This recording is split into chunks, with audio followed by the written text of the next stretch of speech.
ashram, all the people there who are physically immensely active eat 10 o'clock in the morning, 7 o'clock in the evening, 2 meals.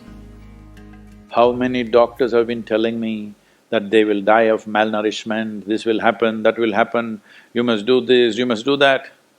I eat only 1 meal a day most of the days. One big meal I eat and that's it.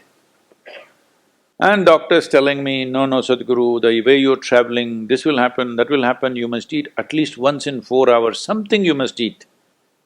I said, leave me alone, I'm doing fine. But now, a big university in America comes up with this called intermittent fasting. It's not nonsense, it's good, but they rediscovered something that we have known forever. Now everybody is saying there must be a 16-hour gap. Then all your ailments will go away. What the hell were we saying all these thousands of years? The simple thing is, there are many aspects to this, psychological, physiological. But now cancer is on the rise in the world. A cancerous cell is like a criminal in the society, all of us have in our bodies. Only if their concentration becomes more than what they should be, or they gang up and locate themselves in one place, they become like organized crime. There are pickpockets in Kochi, I'm sure. Hello? There are small-time criminals, individually operating in twos and threes. We don't take it very seriously, we'll leave it because it happens. But suppose all 100 of them got organized into a organized crime, now we will crack down. Because we know now it becomes a threat to the society. Similarly, cancerous cells are like this. Criminals, they're moving around, doing some damage. Their only problem is, right now, they're generally eating about 8 to 12 times more than what the other cells are eating. So if you just give sufficient break between one meal and the other, most of them will die because they cannot survive. This is something we've been talking forever. But now they've discovered it with $1 billion.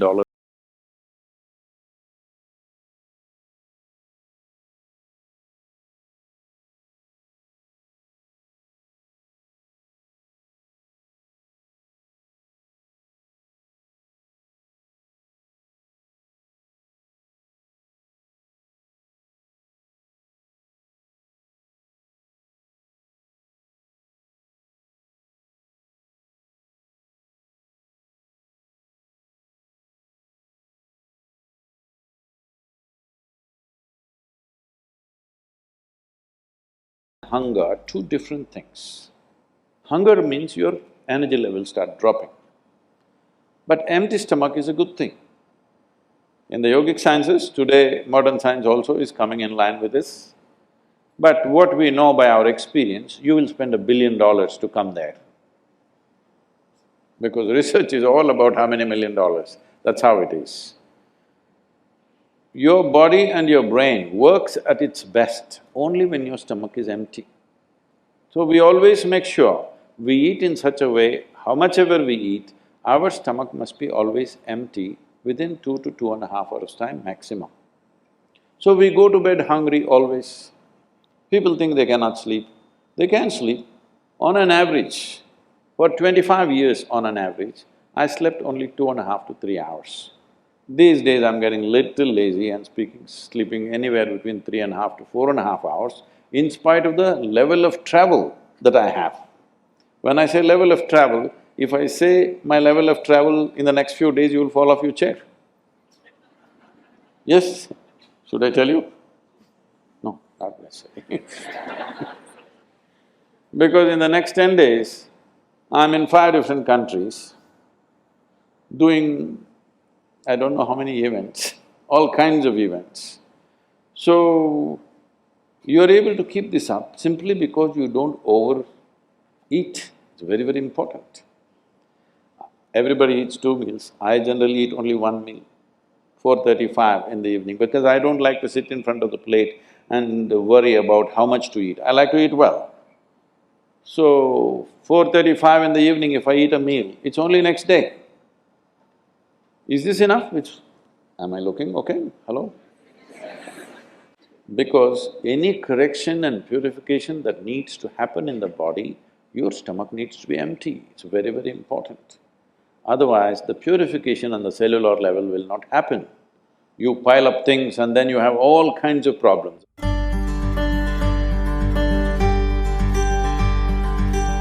When you don't touch the food, you do not know what it is. If food is not good enough to be touched, I don't know how it's good enough to be eaten. So we should not have listened to our mothers and we should eat with our fingers because touching our food helps us stay in contact with it. The cleanliness of your hands is entirely in your hands. The cleanliness of the fork is not entirely in your hands. This is true.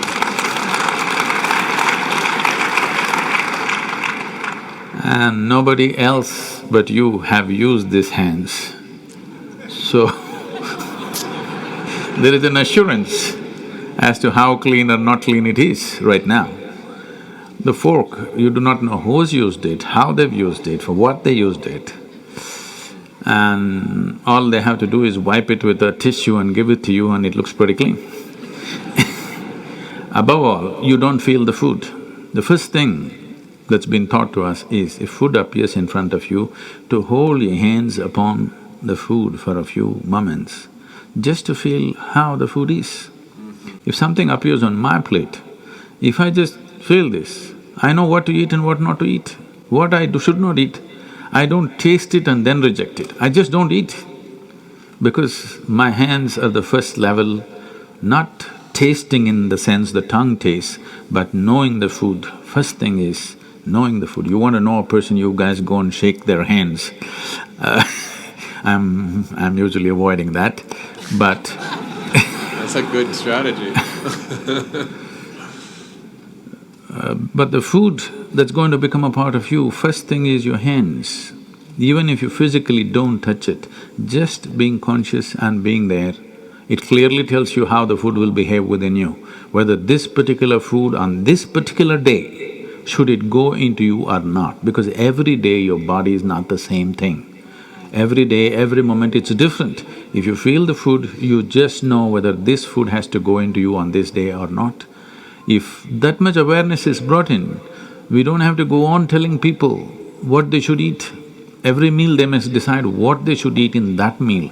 There is no one prescription that this is what you should eat for your life. That will feel too claustrophobic, that only this I can eat.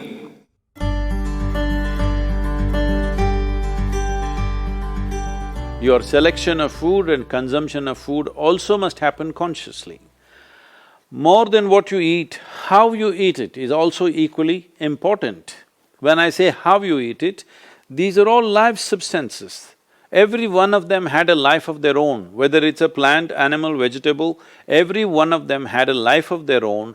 Now in some way, you're making food out of it, you must consume it with utmost gratitude.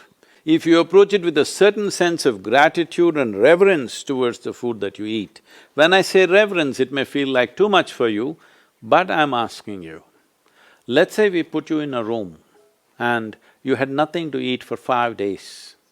If God appears in front of you, what will you ask for? Food? So that's how important it is. You must understand the food on your plate is not just a substance, it is not a material, it is not a commodity, it is life. It is the life-making material for you. So you must treat it as such.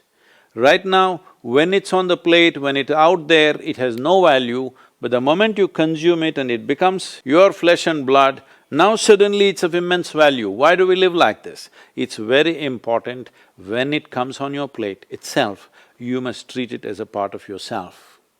With great reverence, you must consume. Just the way you consume it, if you change that, food will behave very differently within you. This is what consciousness means. If people say your consciousness has no impact on your life, only chemical structures have impact, I'm very sorry for them because that's not how life works. Human consciousness has a deep and profound impact on everything that we touch, especially the food that we are making another life as a part of ourselves. When we're doing such an act, it's very, very important we treat it with utmost gratitude and reverence.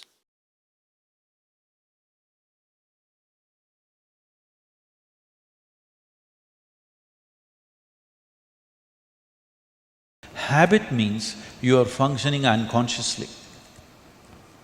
If you're functioning unconsciously, that's a bad thing because the whole thing about being human is we are capable of doing things consciously. That is the beauty of being human, that we can do everything consciously. What an animal does unconsciously, we can do the same thing consciously. We can eat unconsciously or we can eat consciously. We can breathe unconsciously or we can breathe consciously. Everything that we can do it consciously.